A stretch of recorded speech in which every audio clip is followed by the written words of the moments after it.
E aí, pessoal, tudo bem? Meu nome é Antônio Kozikowski, eu sou professor de Direito Constitucional e de Direitos Humanos, sou coordenador do curso A Prova Exame de Ordem e eu estou aqui para fazer alguns comentários a respeito da prova de Direito Constitucional aplicada ontem no Exame de Ordem. Vejam só, a prova de Direito Constitucional de ontem, ela veio como as outras, né? Sempre no Direito Constitucional, a gente nota das 7 questões, uma questão fora da curva, inovando ou num grau de dificuldade elevado, 2 questões de nível médio, alto e 4 questões de nível médio. Não existem questões fáceis na prova de Direito Constitucional.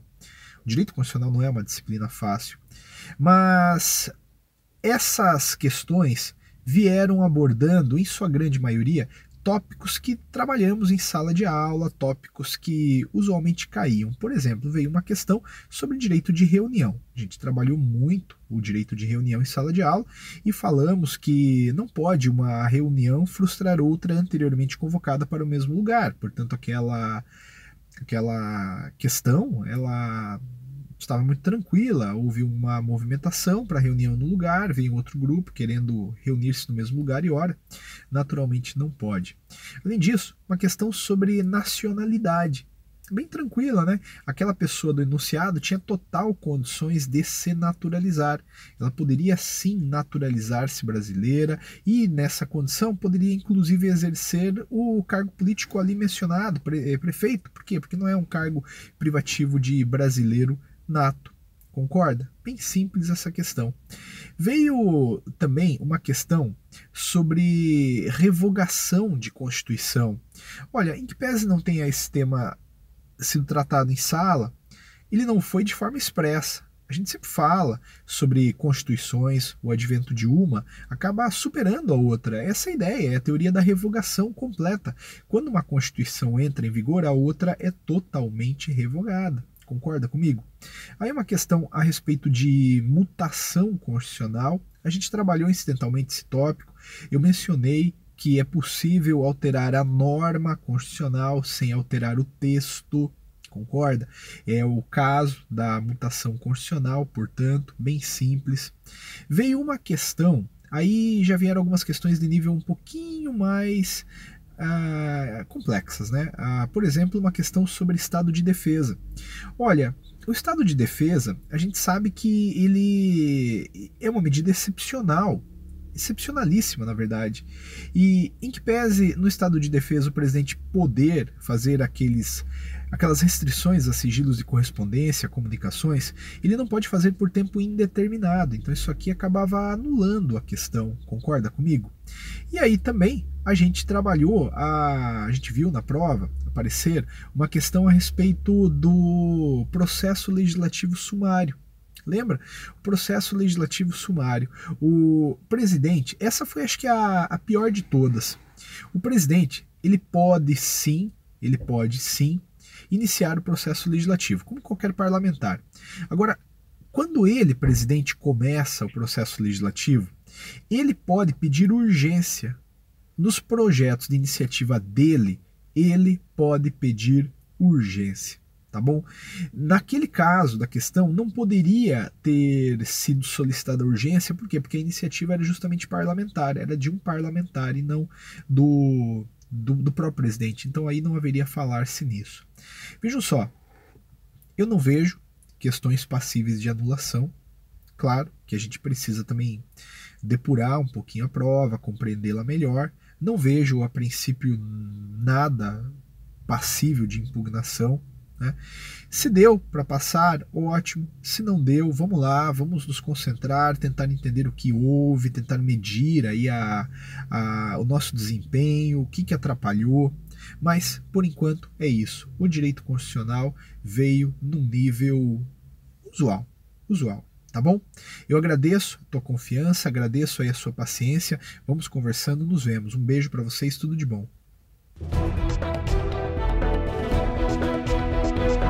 Olá, meus amigos e minhas amigas, futuros advogados e futuras advogadas. Eu sou a professora Michele, aqui do curso A Prova, preparatório para exame da ordem, e nós trabalhamos juntos aqui no curso com o direito internacional.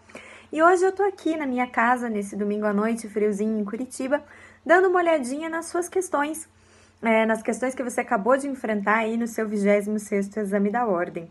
Eu espero de coração que você tenha conseguido acertar o número mínimo de questões para passar aí para a próxima fase, mas se não foi esse o caso, pessoal, eu tenho sim uma questão que eu acredito que pode ser anulada, então eu vou comentar com vocês um pouquinho sobre razões de recurso aí para essa questãozinha em especial, tá legal?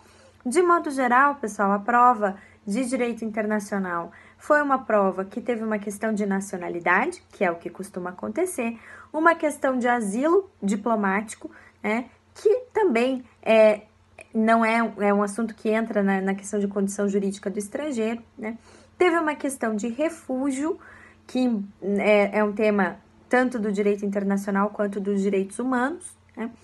E teve uma questão, que é a questão que eu vou comentar com maior ênfase, sobre imunidade de jurisdição. Essa é a questão que eu particularmente acho problemática. As demais eu concordo com o gabarito, tá bom? Então vamos lá olhar a questão de número 20, que diz o seguinte: Maria Olímpia é demitida pela embaixada de um país estrangeiro em Brasília por ter se recusado a usar véu como parte do seu uniforme de serviço. Obteve ganho de causa na reclamação trabalhista que moveu, mas, como o Estado não cumpriu espontaneamente a sentença, foi solicitada a penhora de bens da embaixada. Nesse caso, a penhora de bens do Estado estrangeiro e o gabarito, aí pergunta, e o gabarito preliminar diz que somente irá prosperar se o Estado estrangeiro tiver bens que não estejam diretamente vinculados ao funcionamento de sua representação diplomática. Gente, qual que é o problema aqui nessa questão, pessoal?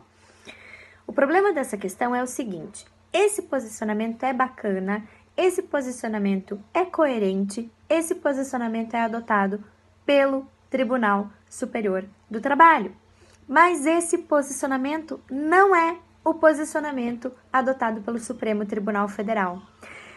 Dentro desse contexto, pessoal, quero dizer para vocês que existe, inclusive, uma proposta de súmula vinculante trazida aí, não é uma súmula vinculante, mas uma proposta trazida pelo ministro Marco Aurélio, que é a proposta de súmula vinculante de número 126, que teria aí a seguinte redação: os estados estrangeiros gozam de imunidade nos campos fiscal e trabalhista. E a razão para o ministro Marco Aurélio ter proposto essa súmula vinculante, que não é uma súmula vinculante ainda, é justamente a de que existe resistência de juízes à observância da aludida imunidade de execução, especialmente os integrantes da Justiça do Trabalho, considerada a promoção de atos visando a expropriação do patrimônio pertencente a estados estrangeiros. Veja então, pessoal, que esse é um posicionamento do qual o Supremo Tribunal Federal discorda. Então, o gabarito da sua questão está em desacordo com o Supremo Tribunal Federal. Eu vou mostrar para vocês, pessoal, eu peguei aqui o livro do Valério Mazzuoli, Curso de Direito Internacional Público, e eu vou ler para vocês um pouquinho uma questão, um trecho que na minha edição, que é a edição de 2015, está na página 611, e você pode utilizar aí como razão para o seu recurso. Vamos lá. 611 lá embaixo. Segundo a jurisprudência do STF, diferentemente do que ocorre no caso de imunidade de jurisdição, que pode sofrer abrandamentos, em especial quando se tratar de controvérsia relativa ao direito privado, tal como a de caráter trabalhista, no que concerne a imunidade de execução, o entendimento é no sentido de tratar-se de imunidade absoluta, salvo o caso de renúncia expressa à imunidade. Ressalte-se o entendimento do ministro Celso de Mello, que restou vencido, no sentido de que, além da hipótese de renúncia por parte do Estado estrangeiro à imunidade de execução, também se legitimará o prosseguimento do processo de execução com a consequente prática de atos de constrição patrimonial, se e quando os bens atingidos pela penhora não guardarem vinculação específica com a atividade diplomática e ou consular desempenhada em território brasileiro. Ok, mais adiante, pessoal, frise-se, contudo, que apesar de coerente tal posicionamento, o posicionamento do ministro Celso de Mello, não é esse o entendimento atual por maioria do Supremo Tribunal Federal, que ainda reconhece a impossibilidade jurídica de se promover execução judicial contra representações diplomáticas e ou consulares de estados estrangeiros. Gente, então veja, né? A penhora de bens é ato de execução e o entendimento do Supremo Tribunal Federal é o de que a imunidade de execução tem imunidade, é absoluta, não vai poder então ser realizada. O meu entendimento é de que essa questão merece anulação e eu torço aí para que a gente consiga então aumentar uma questão no seu número de acertos. Ok, pessoal? Fico à disposição de vocês, obrigada pela atenção, uma boa semana e até a próxima.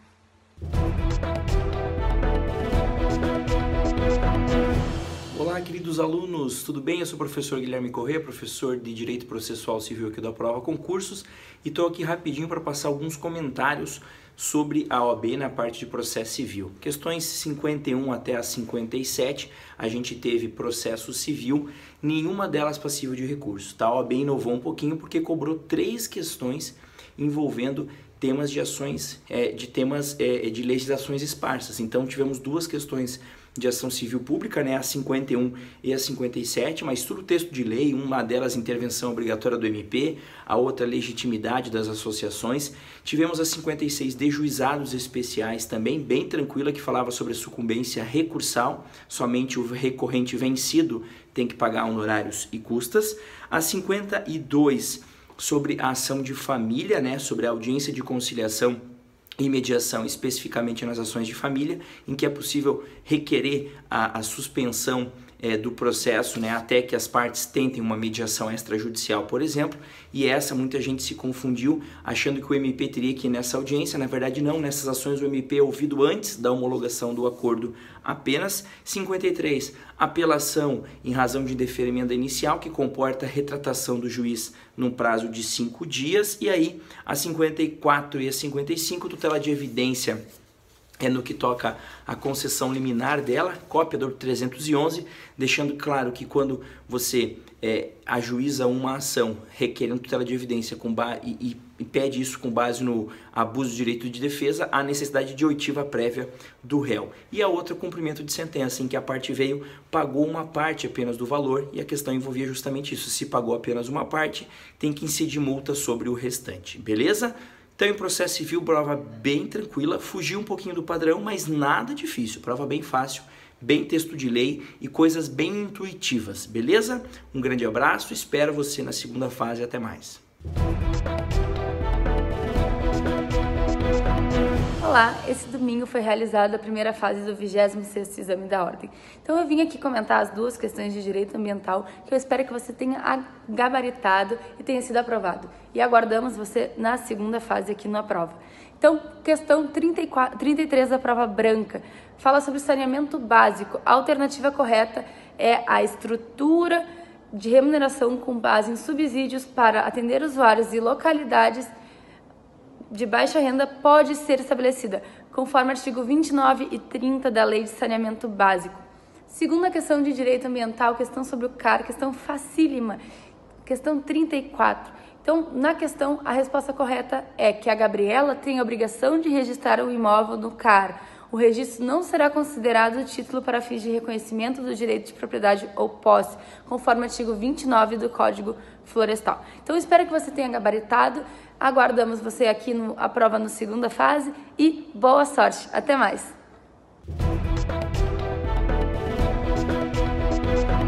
Olá, meu amiguinho, aqui é Leonardo Torres, o seu professor de ética profissional da advocacia. Qual que é a proposta aqui, ó? Vamos bater um papo, vamos aqui tecer breves comentários acerca das 8 questões de ética que foram objeto do seu 26º Exame de Ordem. Yes! Que foi ontem realizado, hoje dia 6/8, ontem foi dia 5/8, hoje é segunda e ontem foi domingo. Você não me diga, não me diga. Vamos lá, gente, visão geral da prova. Prova tranquila, tranquila. O que eu fico mais feliz? Todas as questões versaram sobre temas que nós abordamos em nossas aulas. Yes! Legal, nenhuma novidade, nenhuma surpresa. Por exemplo, aqui a questão de número 1, colegas, ela tratou lá do sigilo profissional, onde as advogadas em questão, né, que eram mencionadas na questão 1, elas deveriam guardar sigilo, só que esse sigilo ele pode ser relativizado, por exemplo, para a proteção da vida, para a proteção de direitos fundamentais, para a própria defesa dos advogados. Legal. Questão 2, tratou de um tema clássico. Qual que é o prazo prescricional para que o advogado causídico ele cobre os seus honorários em juízo? 5 anos a contar do trânsito em julgado da sentença que os fixa. Legal. A questão 3 vai tratar do quê? Lá da prerrogativa que nós advogados temos de termos em algumas repartições públicas salas da OAB, penitenciárias, mais o que, gente? Prédios do fórum, delegacias de polícia. A questão 4 vai tratar do tema sociedades de advogado. Nós sabemos que o advogado ele só pode integrar uma sociedade de advogado por região. Ou seja, nós sabemos lá que cada unidade, em cada unidade federativa, nós teremos o que, gente? Não se esqueçam, quais são os órgãos da OAB mesmo? Órgãos da OAB. Conselho Federal, que representa a OAB lá em todo o território nacional. Temos os conselhos seccionais. Temos também lá as caixas de assistência ao advogado. E não se esqueçam, gente, que os conselhos seccionais representam a OAB em cada unidade federativa, em cada estado e também no DF. E o advogado só pode integrar uma sociedade de advogados em cada conselho seccional. Ele não pode integrar mais de uma sociedade de advogados naquele mesmo estado, por exemplo. Tá? Então a 4 é a C que nos interessa. 5 vai tratar do Instituto da Reabilitação, gente. Assim como há reabilitação no processo penal, também há a reabilitação no âmbito disciplinar da administração pública. Os advogados podem pleitear perante a OAB a ocultação dos efeitos da condenação no âmbito disciplinar, tá? Legal. Gente, uma outra questão aqui também vai tratar do quê? Mandato extrajudicial. Ele não é extinto pelo decurso de tempo, só que é a questão 7, só que eu pulei a 6. A 6 vai tratar do quê, gente? Ó, a 6, a 6, cuja alternativa correta é a A, ela vai tratar das situações em que o advogado ele tem autorização para recusar uma demanda em juízo e também para recusar aqui uma atuação consultiva. É o caso aqui do Juan e Pablo, que eles poderiam de maneira legítima recusar lá a demanda em que eles foram lá procurados, até porque haveria um conflito de interesses, ok? A 7 vai tratar do mandato extrajudicial, que não se extingue pelo decurso de prazo, e a questão 8, ética profissional, vai tratar lá do número mínimo de advogados para que seja instalada uma subseção. E sabemos que as subseções, que são longamanos lá dos conselhos seccionais, elas podem ser instaladas desde que pelo menos 15 advogados inscritos ali, eles residam naquela subseção. Tudo bem, gente? Então, basicamente isso. E não se esqueça que uma subseção, ela pode englobar apenas um município ou mais de um município. Ok? Então eu insisto, gente, questões tranquilas, nenhuma novidade. Tenho certeza que você gabaritou no exame de ordem e que nós nos encontraremos na segunda fase do seu exame de ordem lá, no direito administrativo, que eu também leciono. Beijo no coração, tudo de bom. E até a segunda fase, direito administrativo. É tudo nosso, valeu!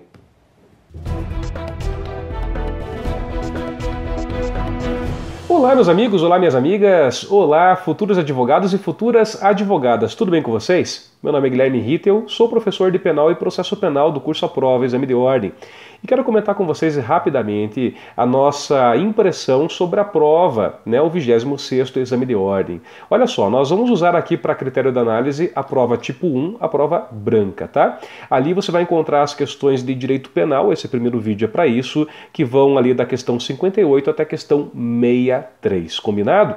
Então vamos lá. Em primeiro lugar, a gente manteve o mesmo número de questões das provas anteriores, 6 questões, mas o grau de dificuldade aumentou um pouco porque cobraram mais com questões agora com conteúdo de lei especial, lei extravagante. A questão do número 58, iniciando por ela, não vejo como ela ser passível de recurso. Era uma questão em que um rapaz ele agredia uma mulher porque ela estava dando uma bronca na filha e ele não concordava com isso. Ele causou uma lesão corporal nela. Bom, a questão ela transitava no sentido primeiro se havia ou não necessidade de representação. Gente, primeiro ponto, ali não se tratava de aplicação da Lei 11.340 de 2006, não se tratava de Lei Maria da Penha, tá? Basta fazer uma análise do artigo 5º, não se tratava de violência doméstica e familiar no âmbito do domicílio, no âmbito da família, nem no âmbito de uma relação íntima de afeto. Se eu não aplico, então, a Lei Maria da Penha, eu não aplico aquela súmula do STJ que diz que, nesses casos, não se exige representação. Não era violência doméstica e familiar contra a mulher.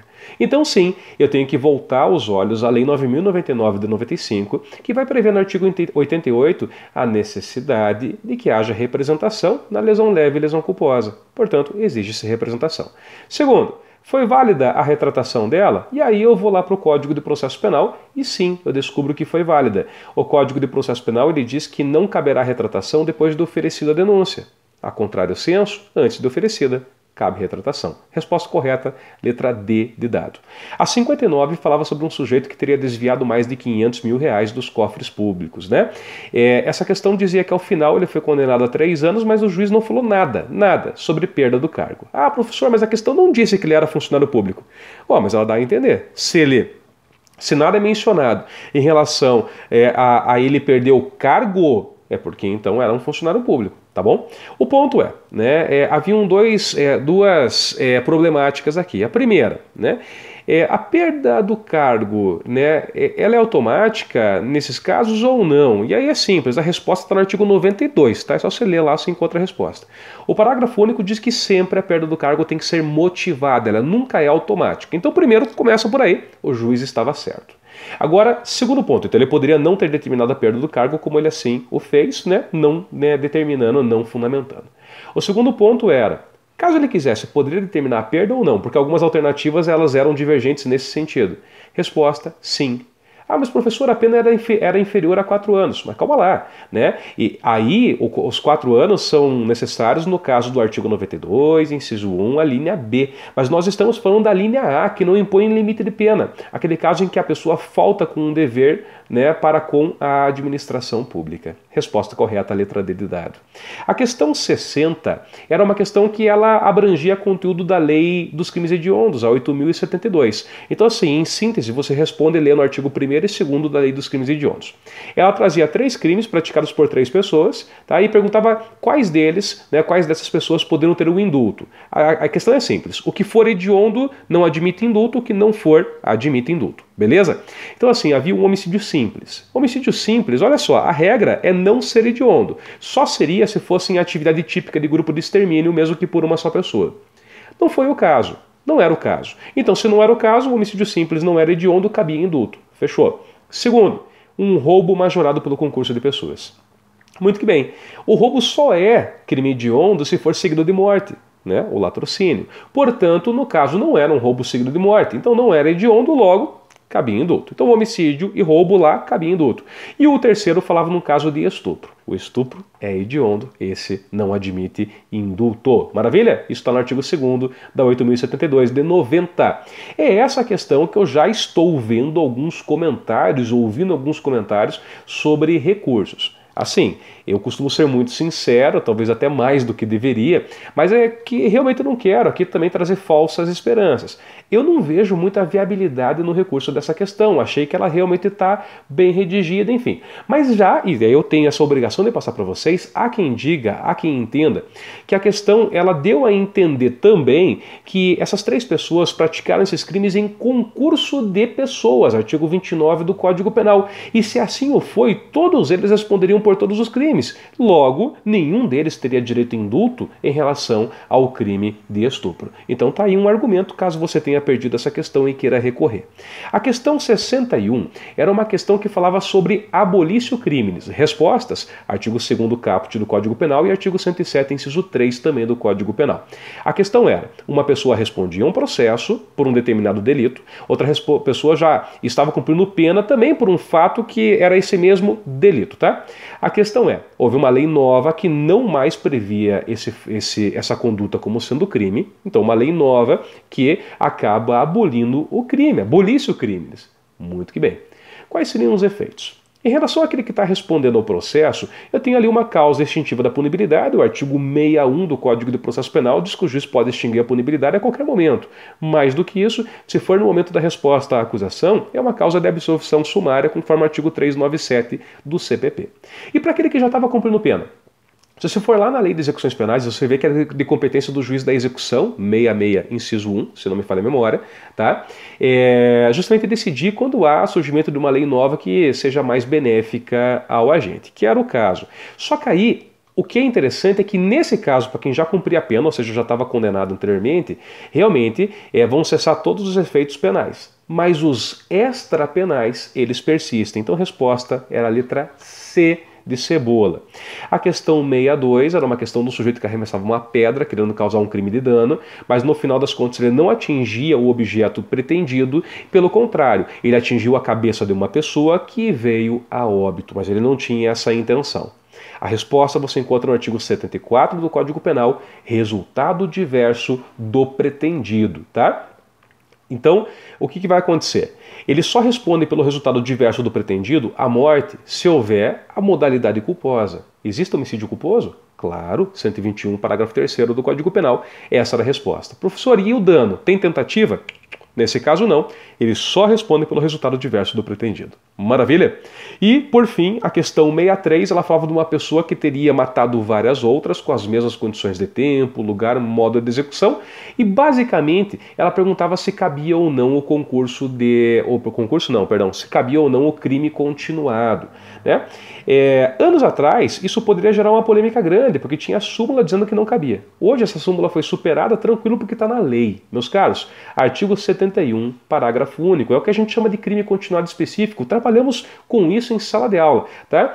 Veja, se há crimes praticados com violência ou grave ameaça contra vítimas diferentes, ainda assim é possível o crime continuado específico, só que o juiz, na hora de exasperar, ele pode exasperar muito mais, né? A pena pode ficar ou restar fixada até o triplo, tá? Mas existe essa possibilidade, pelo menos em abstrato. Resposta correta, letra D, repito, artigo 71, parágrafo único. Com isso, me despeço de vocês, espero que tenham gostado da nossa análise, espero que tenham ido bem e, se Deus quiser, todos aí na segunda fase, firme e forte. E para aqueles que eventualmente não conseguiram, nada de desanimar. Vocês vão ter N outros exames, se Deus quiser, no próximo já, vocês vão ser aprovados, ou mais ainda, né? Se Deus quiser, vão anular algumas questões e você vai conseguir para esse mesmo. Mas independentemente do que venha a acontecer, você só não tem direito de uma coisa: desistir, tá? Continue estudando que você vai conseguir alcançar seu sonho.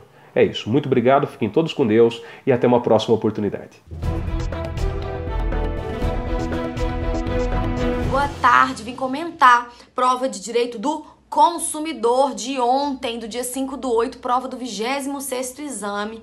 Tivemos duas questões de consumidor de pontos abordados na sala de aula. Ok? Tivemos uma questão de responsabilidade do fornecedor e a outra questão de propaganda enganosa. Foram pontos que nós debatemos na sala de aula, vimos a responsabilidade dentro do CDC, quando ela é objetiva, quando ela é subjetiva, e a propaganda, vimos a enganosa e a abusiva, e a questão falava de propaganda enganosa. Foi uma prova de consumidor justa, duas questões bem elaboradas, não vislumbro possibilidade de recurso.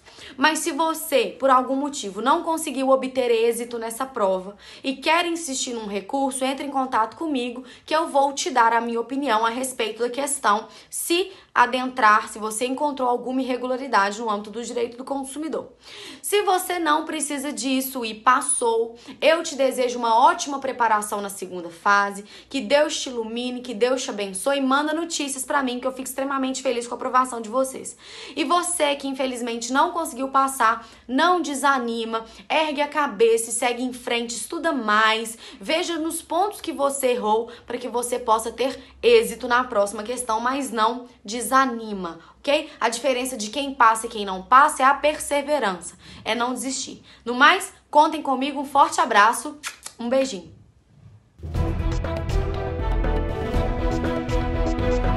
Olá, meu amigo, aqui é Leonardo Torres, o seu professor de Direito Administrativo, e vamos, neste momento, tecer breves comentários acerca das questões Total 9 questões de direito ADM do 26º exame de ordem. Muito bem. A gente tem visão geral da prova, nenhuma novidade. As questões versaram sobre pontos, sobre temas consagrados do direito administrativo, que nós exaustivamente abordamos em nossas aulas.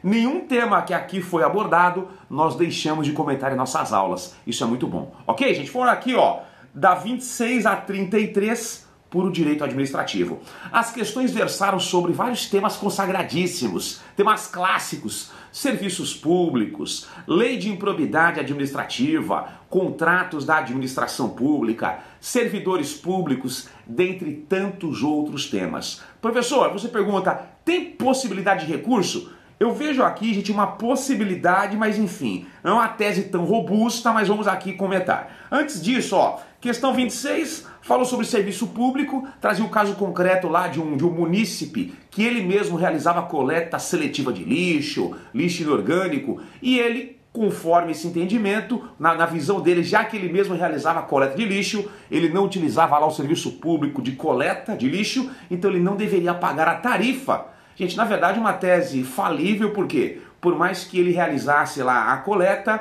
você paga a tarifa ou a taxa pelo serviço público individual pela prestação potencial e não pela prestação efetiva. Por mais que você não use o serviço, ele está à disposição, diante disso a tarifa ou a taxa, elas são devidas, ok? A 27, gente, ela tratou lá do tema improbidade administrativa, tema tranquilo. Ah, cuidado. A 27, ela trazia o caso lá de duas pessoas que frustraram, que fraudaram um concurso público, só que à época, lógico, não eram agentes públicos. E o gabarito deu como correta a linha D, que eles não praticaram atos de improbidade, porque à época dos fatos eles não eram agentes públicos. E tem muitos alunos dizendo assim, mas professor, frustrar um concurso público, fraudar um concurso público é realmente lá um ato de improbidade que fere os princípios da administração pública lá no artigo 11. Não seria incorreto, então, eles não praticaram um ato de improbidade? Gente, qual que é o problema? O STJ entende que os particulares, que foi o caso aqui, eles nunca praticarão isoladamente um ato de improbidade, sempre concorrendo, induzindo lá, ou se beneficiando de um ato de improbidade praticado por um agente público. Tanto que a banca deu como correta a linha D, que eles não praticaram um ato de improbidade, porque à época dos fatos eles não eram agentes públicos. Imagino eu que a FGV, ela deu como correta a D com base nesse entendimento do STJ, que entende que o particular, isoladamente, ele não pratica ato de improbidade, sempre concorrendo, induzindo, se beneficiando de um ato praticado por um agente público. Mas se for o seu caso de recorrer, qual que é a sua tese? Que a lei de improbidade prevê no seu bojo, no artigo 11, que essa conduta é sim um ato de improbidade e que a própria lei não traz essa informação que o particular ele não pode praticar de forma isolada um ato de improbidade. Isso é entendimento da jurisprudência do STJ, tá, gente? A 28 vai tratar o quê? Da responsabilidade civil da concessionária de serviços públicos, que é uma responsabilidade objetiva, tranquilo. 29, ó, TTE vai tratar de recurso administrativo, que você irá interpor o recurso perante a mesma autoridade que praticou o ato recorrido, e ela ou reconsiderará a sua decisão ou encaminhará para a autoridade superior que irá julgá-lo. A 30 vai tratar de contrato administrativo. 31, a administrada ela requereu lá a concessão de um alvará de licença, ela cumpriu os requisitos para tanto que a administração pública deverá expedir a licença, o que não foi feito, ela poderia atacar essa omissão do poder público, já que era um direito dela obter a licença, por um mandado de segurança, tranquilo. A 32, gente, também vai tratar aqui, a 32 vai tratar do quê, professor? Calma lá que eu anotei aqui, eu não entendi a minha letra. A 32 vai tratar do quê, gente? Do Instituto da Reintegração, que é uma forma de provimento aí de derivado de cargo público, tranquilo, demissão anulada lá, o indivíduo é reintegrado, efeitos retroativos. E a 33, coleguinhas, vai tratar do quê? Ela vai tratar aqui, gente, ó, Lei da Política Nacional de Saneamento Básico. Ela vai tratar aqui da questão da prestação de serviços públicos a populações mais vulneráveis, que têm menos condições, e a administração pública, nesse caso, até para garantir um serviço público para todos, ela poderá subsidiar a tarifa lá que é cobrada pelo serviço público. Meus amigos, no direito administrativo aqui, se você conhecesse um pouquinho a matéria, tenho certeza que você teria sucesso, que foi o seu caso aqui, tá? Vejo vocês então na segunda fase, onde vamos detonar dentro aí do direito administrativo. Beijo no coração, até a próxima, valeu!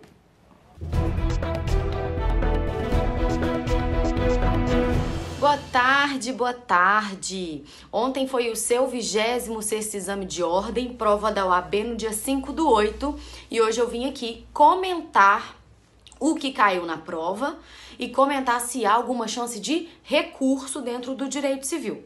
Eu achei a prova muito justa, condizente com tudo que vimos na nossa preparação. Caiu o vício do negócio jurídico, que o gabarito era lesão. Caiu 2 tipos de contrato, o comodato e a empreitada. Caiu sucessões, deixa eu me lembrar o que mais que caiu. Caiu servidão e hipoteca, caiu obrigações solidárias. Então foi uma prova que conseguiu abarcar quase tudo do direito civil. Não tivemos uma questão de família, não tivemos uma questão de responsabilidade e nem de parte geral. O resto foi todo abarcado pela prova. Foi uma prova bem feita, como eu disse antes, foi uma prova justa e eu, professor Yara Vaz, não vejo possibilidade de recurso. Todas as questões foram feitas certinhas e de acordo com o que se propõe o Código Civil. Abordamos todos os pontos em sala de aula, na questão do vício do negócio jurídico, que foi a resposta lesão, bati na tecla exaustiva com relação à diferença de estado de perigo e lesão, para você não confundir, e te falei que essa questão poderia muito bem cair na sua prova, e ela estava lá, ela foi vista.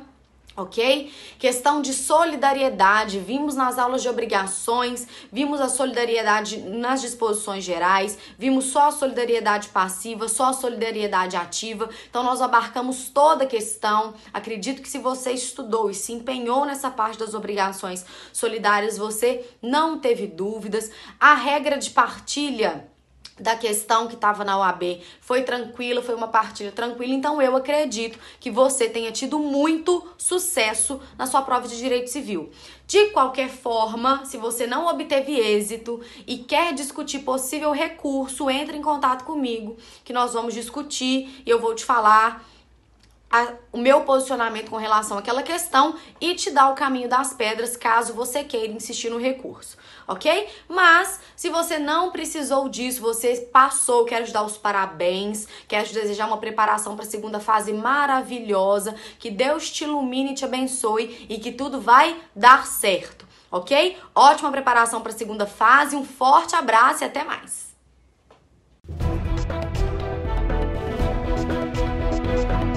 Olá, meus caros amigos e amigas que prestaram o exame da ordem. Estou aqui para comentar com vocês o 26º exame da ordem da primeira fase. Meu nome é Sérgio Carcacho, eu sou professor da prova concursos em Direito Tributário.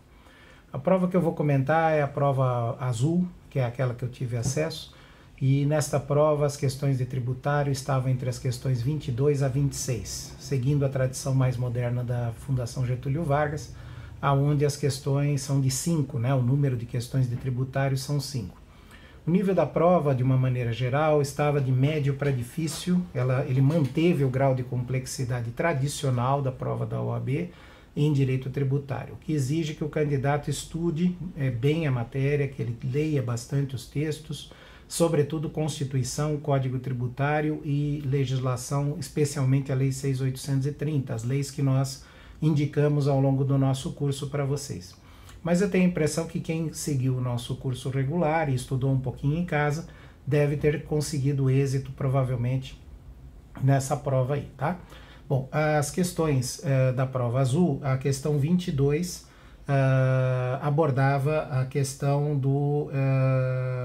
dos poderes de investigação, né? Uma questão que você encontra nas aulas do nosso curso regular sobre lançamento. Então, na parte de lançamento, crédito tributário, onde a gente abordou ali o artigo 144 do Código Tributário Nacional, o gabarito da prova bate com o que o Código estabelece. Então, artigo 144, parágrafo 1º, não vejo recurso possível aqui. A questão 23, ela abordava a Lei 6.830, a Lei de Execuções Fiscais.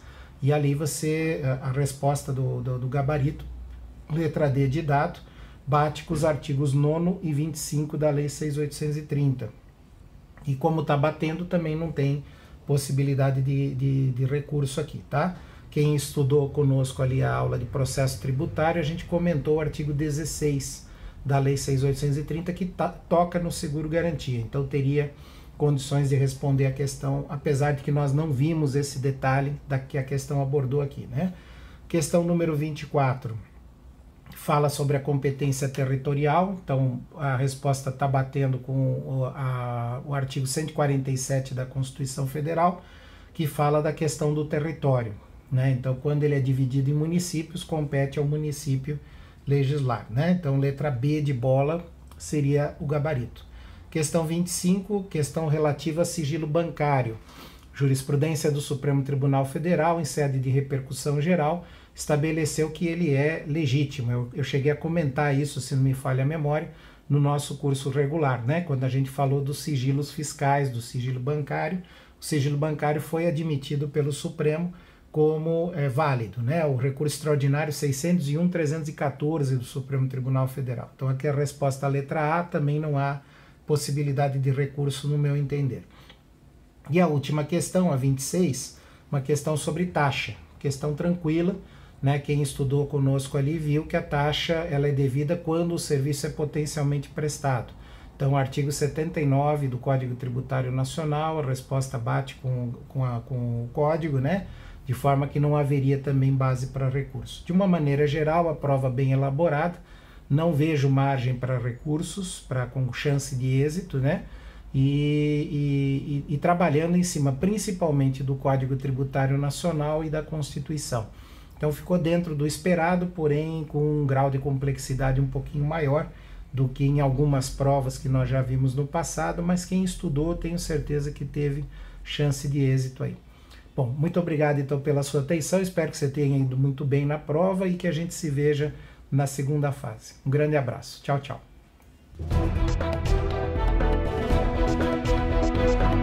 Olá, meus amigos, olá, minhas amigas, olá, futuros advogados e futuras advogadas, tudo bem com vocês? Meu nome é Guilherme Rittel e sou professor aqui do Aprova Exame de Ordem nas matérias de penal e de processo penal. E quero comentar com vocês agora a prova de processo penal. Também uma prova que cobrou 6 questões, como as provas anteriores, e nesse caso o nível de dificuldade ele foi mantido, pelo menos, né, sob o meu aspecto de vista. Meus caros, em relação ao processo penal, particularmente eu não visualizo nenhuma questão passível de recurso, infelizmente, tá?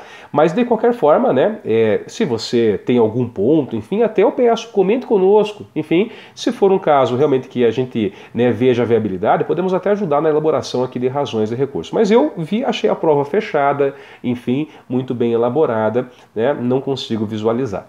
O ponto é, vamos lá, em processo penal, a questão 64. Eu estou analisando a prova tipo 1, a prova branca, tá? Caso você queira, pegue no site da FGV e acompanha comigo. A questão 64 falava sobre uma investigação em relação ao delito de associação criminosa, né? E aí perguntava, né, dizer que o juiz tinha decretado uma prisão temporária por 10 dias, já que daria para prorrogar já direto, 10 dias. Vamos lá. A resposta você encontra no artigo 1º, a linha L, e artigo 2º da Lei da Prisão Temporária. Em primeiro lugar, sim, a associação criminosa ela admite a prisão temporária, ainda na lei, claro, né, a lei está com a rubrica quadrilhubando, a gente sabe que mudou o nome. Só que o detalhe é que o juiz jamais pode de imediato fixar a prisão temporária em 10 dias. Ele fixa em 5 dias e aí, se houver extrema necessidade, aí ele prorroga por mais 5. Tá? Se fosse crime hediondo equiparado, o prazo seria de 30 por mais 30. Outro ponto, pode o delegado representar? Claro que pode. Pode o delegado representar e pode o promotor requerer. Quando é o delegado que representa, só tem que ouvir o MP antes, que foi o que aconteceu. Não precisa o MP concordar, não precisa o MP fazer o pedido também, que a questão ela dava a entender isso em algumas alternativas. Não, por isso que a resposta era a letra A. Estava errado, era só o prazo. Bom, a questão 65 é uma questão bem legal sobre competência. Falava primeiro de um sujeito que praticou um crime em Niterói e foi preso no Rio de Janeiro. A consumação foi em Niterói. Então aqui eu já explico. O artigo 70 do Código de Processo Penal diz que a competência é como regra pelo local da consumação do crime. Então entre Niterói e Rio, foi preso no Rio? Foi, mas não importa. O foro competente vai ser Niterói. E aí um segundo sujeito, ele praticou um delito em Niterói, tá? E também praticou um delito, salvo engano, em São Gonçalo. Salvo engano. Se eu errei a cidade, né, peço desculpas. Mas o ponto é, aí, inclusive, foi dada a pena. A pena era igual, mas no delito de São Gonçalo havia uma causa de aumento de pena. Aí é simples. E esses delitos eles tinham uma conexão porque a prova de um dependeria para o outro. Né? O objeto utilizado, né, subtraído no roubo, um carro, se não me engano, ele foi utilizado na extorsão. Então eu tinha conexão. Eu tinha conexão. E aí, quando há conexão, qual que é o foro competente? A primeira regra é aonde aconteceu o crime mais grave. Se a pena dos dois era igual, mas no caso de São Gonçalo havia um aumento de pena, lá era o foro competente. E a resposta correta, portanto, era a letra D de dado. Se encontra, nesse segundo caso, a resposta no artigo 78, inciso 2, a linha A do Código de Processo Penal. A questão 66, essa era mais simples. Ela falava sobre um caso de acidente de trânsito em que houve uma lesão corporal culposa, e as partes, autor e vítima, entraram ali num acordo, fizeram uma composição civil dos danos. Só que aí depois a vítima queria recorrer. Não dá. O artigo 74 da Lei dos Juizados, ali estava a resposta, diz que, né, a composição civil dos danos, uma vez homologada, ela é irrecorrível. A doutrina cita que, claro, se houve coação, enfim, dá para recorrer em relação a esse aspecto. Mas se houve voluntariedade do ato, que é o que o enunciado ele trouxe para a gente, não há possibilidade de recurso. A questão 67 falava sobre um caso de uma investigação no âmbito de uma organização criminosa. Falando em organização criminosa, eu falo na Lei 12.850 de 2013. Eu falo em vários institutos interessantes, que era o caso, uma ação controlada. Ação controlada quando a autoridade ela não precisa fazer o flagrante imediatamente, né? Ela pode acompanhar para efetuar o flagrante no melhor momento, no momento mais adequado. Só que há um detalhe. No problema disse que o delegado não solicitou autorização judicial. E aí a tese que era para alegar era essa, então houve uma ilegalidade na produção de prova e no flagrante, tá? Por quê? Porque o artigo 8º, parágrafo 1º, ele diz que obrigatoriamente tem que haver autorização judicial prévia, tá? Artigo 8º, parágrafo 1º da Lei do Crime Organizado. A questão 68, caminhando para o final, era um caso em que houve inquérito policial para apurar um determinado delito e o delegado concluiu que a conduta era atípica. E o que deveria o delegado fazer? Aqui essa é uma discussão já clássica, né? Delegado não manda arquivar inquérito policial. Ele pode, no relatório, né, constar que ele visualiza ali um caso de atipicidade. Nem promotor arquiva, o promotor promove o arquivamento pelo arquivamento e aí cabe ao juiz homologar. E aí essa era a resposta correta, era a letra D, mais do que isso. Se fosse homologado, quando é homologado por esse motivo, atipicidade, aí não há que se falar em novas investigações. Novas investigações somente se houvesse nova prova e o arquivamento se dá por ausência de provas, tá? Por falta de base, que não é o caso, ali seria por atipicidade. Resposta letra D. E para o final aqui, questão 69, a última questão, cobrava uma hipótese de efeito extensivo dos recursos. Pô, trabalhamos com isso no curso. Se você acompanhou aqui, questão de competência a gente trabalhou, a questão do rito da Lei 9.099 a gente trabalhou, a questão aqui do arquivamento a gente trabalhou, eu tenho certeza, espero que todos tenham tido um excelente aproveitamento. E aqui também a gente trabalhou expressamente. Olha só, a resposta da questão 69, da prova tipo 1, branca, né, estava no artigo 580 do Código de Processo. Era um caso em que duas pessoas foram condenadas pelo mesmo fato, né? Só que só uma delas recorreu. No recurso, ela conseguiu, ao final, que fosse reconhecida a tentativa e também, eu confesso, eu não me recordo aqui, mas era algo relacionado a uma atenuante pessoal. Eu não lembro se era porque ela tinha confessado, se era a menoridade dela, mas sei que era uma atenuante por um fator pessoal. O que acontece? O efeito extensivo, ele é possível, mas somente em relação aos aspectos objetivos, né? Não subjetivos. Então a tentativa, sim, poderia ser dado efeito extensivo mesmo para aquele que não recorreu. Claro que para aquele aspecto pessoal, aí não há efeito extensivo. Então, resposta no 580. Vejam, em relação ao processo penal, veja que a prova estava redondinha, né? Tem resposta exata para cada um dos pontos. Por isso que, particularmente, eu não visualizo aqui nenhuma questão passiva de recurso. Então eu fico por aqui, espero realmente que vocês tenham feito uma excelente prova, né, que tenham tido um excelente resultado e mesmo para quem não teve, não desanima. Primeiro, né, vamos torcer para que haja anulação e que essa anulação lhe aproveite. Se porventura não houver anulação, continue estudando, que com certeza sua hora vai chegar, com certeza você vai alcançar o sucesso. E você que está na segunda fase, mais do que nunca, hein, gente? Vamos lá, hein? Agora, estudar, que com certeza você vai conseguir. Valeu? É isso. Muito obrigado, fiquem todos com Deus e não deixe de fazer um comentário. Manda pra gente aí. Gostou dos comentários? Gostou das aulas? Você que fez o curso conosco? É isso. Muito obrigado, fiquem com Deus e até uma próxima oportunidade.